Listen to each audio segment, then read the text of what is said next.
السلام عليكم ورحمة الله. أهلا ومرحبا بيكم يا حبايبنا في مطبخ رودي عزومة مراكبية. مطبخ رودي عزومة مراكبية بيحييكم، بيتمنى لكم كل خير وسعادة عليكم وعلى أولادكم، وأتمنى كمان إن فيديوهاتي تكون نالت رضاكم وإعجابكم. هنكلمكم على أكلتنا النهاردة، وهقول لكم هي عبارة عن إيه بالظبط. هنعمل المبكبكة بطريقة حلوة سهلة بسيطة، ومش هتكلفنا كتير الا لو في بقايا حتتين لحمة عندنا، او حتتين في صدور فراخ عندنا، صدر فرخة. يعني مش هتكلفنا اي حاجة، مش هتكلفنا كتير.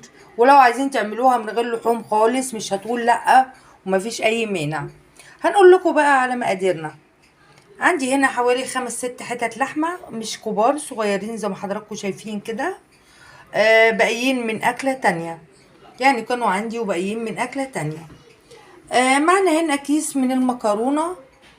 أنا بحب أعمل المبكبكة بمكرونة كده، أكون محمراها زي ما حضراتكم شايفين، عشان بتديها طعم أحلى. في ناس بتحطها بيضة، يعني بتسلقها بس، لكن أنا باخدها تحميرة. معانا هنا عصير طماطم زي ما حضراتكم شايفين محضرينه. هنملح بقى بايه، والتوابل بتاعتنا معانا قرنين فلفل، واحد اخضر واحد احمر زي ما حضراتكم شايفين. دول حراقين. لو حضراتكم مش عايزين حراق شيلوهم، لو عايزين تحطوهم باردين مفيش مانع ابدا. معانا 2 مرقة دجاج، معانا معلقة توم بودر، ومعلقة صغيرة برضو فلفل اسمر. يعني دي معلقة توم بودر صغيرة، ودي معلقة فلفل اسمر صغيرة، وهنكمل بملح طبعا. استبعدنا كل حاجة، وهنمسك كده اللحمة بتاعتنا اللي هم 5 6 حتت دول، فايدين من حاجة تانية. او عندنا عايزين نعمل بيهم اكلة، هنمسكهم نقطعهم قطع صغيرة. زي ما حضراتكم شايفين قطعنا قطع اللحمة حتت صغيرة كده، عشان يعني ندخلها في قلب الاكلة بتاعتنا.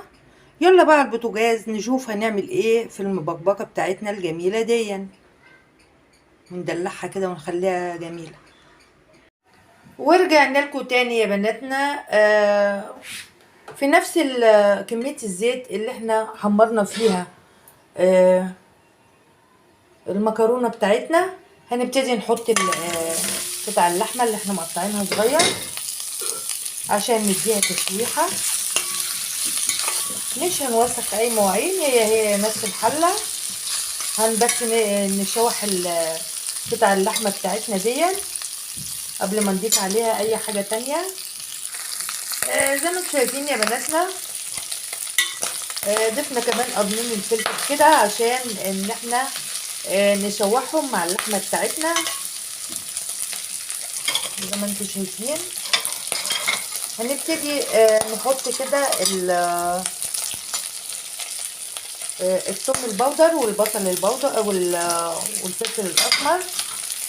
لسه ما حطيناش اي لحمه. هنقلب بقى تقليبه قبل ما نضيف المكرونه. نبتدي نضيف المكرونه بتاعتنا، وادام حطينا المكرونه لازم نضيف عصير الطماطم. لما ضفنا المكرونه لازم نضيف عصير الطماطم. زي ما انتم شايفين كده يا بناتنا، ضفنا شويه ميه كده عشان نظبط المكرونه، وكمان لانها محتاجه شويه ملح كده صغيرين على مرقه الدجاج اللي احنا حطيناها. هنديها تقليبه زي ما حضراتكم شايفين كده، والريحه عايزه اقول لكم تجنن. ريحه اللحمه مع الفلفل مع الفلفل الاسمر كده في منتهى الجمال. هنغطي عليها بقى، واول ما تتشرب شويه كده هنوطي عليها، نسيبها برضو تستوي كده مع نفسها عشان تاخد كمان من طعم اللحمه. ونرجع لكم تاني ان شاء الله اما تستوي ونشوف هنقدمها ازاي. ورجعنا لكم تاني يا بناتنا ويا حبايبنا بعد ما المبكبكه بتاعتنا خلصت. قد ايه في منتهى الجمال، جميله جدا، طعمها حلو. اتعملت بسرعه من اي بقايا عندك، فراخ، لحمه، سجق، اي حتتين اي حاجه موجودين عندك. هنعمل ايه؟ هنجيب حاجه خضرة كده ونروح عاملين كده على الاطراف عشان بس نكسر اللون شويه. نكسر لون الحمار ده حبه على الاطراف كده بس. هي جميله جدا صراحه، طعمها كمان حلو قوي، هيعجبكم. بصوا شكلها جميل قد ايه، حلوه جميله، ريحتها حلوه. ده النهارده كان طبقنا اللي هي المبكبكه بحتتين اللحمه كانوا موجودين عندنا زي ما انتم شايفين. ريحه وطعم في منتهى الجمال، هيعجبكم قوي، تحفه. ان شاء الله تعجبكم الطريقه دي لانها سهله جدا وتتبعوها. وده كان النهارده كان طبقنا من مطبخ رودي عزومه مراكبيه.